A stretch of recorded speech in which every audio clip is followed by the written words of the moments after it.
Pengertian piramida ekologi. Piramida ekologi adalah suatu diagram piramida yang dapat menggambarkan hubungan antara tingkat trofik satu dengan trofik yang lain secara kuantitatif pada suatu ekosistem.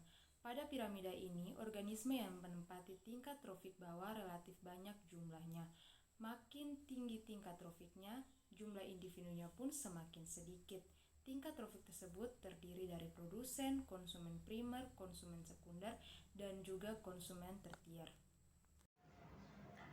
Produsen organisme yang mampu menghasilkan zat makanan sendiri, yaitu tumbuhan hijau atau organisme autotrof. Produsen menduduki tingkat tropik pertama. Konsumen pertama, organisme yang menduduki tingkat tropik kedua disebut konsumen primer. Konsumen primer biasanya diduduki oleh hewan herbivora. Konsumen kedua, organisme yang menduduki tingkat tropik ketiga disebut konsumen sekunder, diduduki oleh hewan pemakan daging atau karnivor dan seterusnya. Konsumen puncak, organisme yang menduduki tingkat tropik tertinggi disebut konsumen puncak. Dekomposer organisme mengurangi yang membentuk mata rantai terakhir dalam rantai makanan. Mereka memecah hewan dan tumbuhan yang mati dan mengambilkan nutrisi penting ke tanah. Rantai makanan menunjukkan hubungan antara produsen, konsumen, dan pengurai. Menunjukkan siapa yang memakan siapa dengan panah. Panah berfungsi untuk menunjukkan pergerakan energi melalui rantai makanan. Kita bisa lihat pada gambar berikut ini, teman-teman. Dari contoh rantai makanan tersebut, terjadi proses makan dan dimakan dalam urutan tertentu, yaitu rumput dimakan belalang, belalang dimakan katak, katak dimakan ular, dan ular mati akan diuraikan oleh jamur yang berperan sebagai dekomposer menjadi zat hara yang akan dimanfaatkan oleh tumbuhan untuk tumbuh dan berkembang.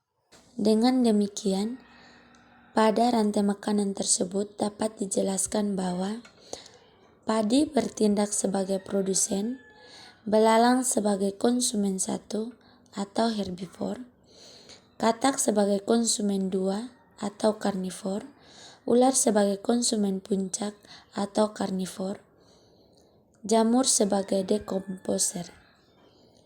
Dalam rantai makanan laut, ada produsen khusus yang berbeda dengan rantai makanan darat. Produsen tersebut adalah tanaman mikroskopis kecil yang disebut fitoplankton. Biasanya zooplankton atau binatang kecil dalam air akan memakan fitoplankton, lalu binatang lain yang lebih besar akan memakan zooplankton. Fitoplankton dan zooplankton menjadi sumber makanan hampir semua organisme laut. Kadang-kadang kombinasi zooplankton dan fitoplankton disebut sebagai plankton. Masalah pada ekosistem persawahan, ekosistem sawah dan berbagai permasalahannya. Pada dasarnya, ekosistem sawah adalah ekosistem buatan manusia yang bertujuan untuk memenuhi kebutuhan pangan masyarakat. Tumbuhan yang dibudidayakan pada ekosistem sawah umumnya merupakan produk pertanian seperti padi, berbagai sumber makanan manusia. Padi bukan hanya sumber makanan bagi manusia, melainkan juga bagi makhluk hidup lainnya. Salah satunya contoh adalah serangga. Hal tersebut mengakibatkan terjadinya aliran energi dan materi dari padi ke beberapa makhluk hidup lain yang mengakibatkan menurunnya jumlah sumber makanan pokok manusia. Banyaknya serangga yang datang mencari makanan pada ekosistem sawah justru mengundang kehadiran katak, pemangsa serangga. Akibatnya, para petani juga harus berhadapan dengan katak yang banyak berada di sawah. Baik, saya Rosiana Yosefia akan membahas materi pada slide yang ke-8, yaitu solusi.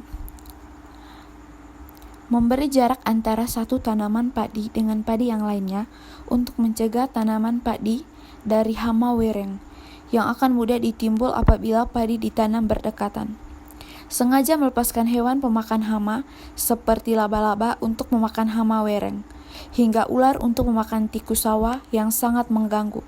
Memasang orang-orang di area persawahan untuk menakut-nakuti burung yang suka singgah di atas tanaman petani. Memberikan pupuk dan kualitas bakteri khusus.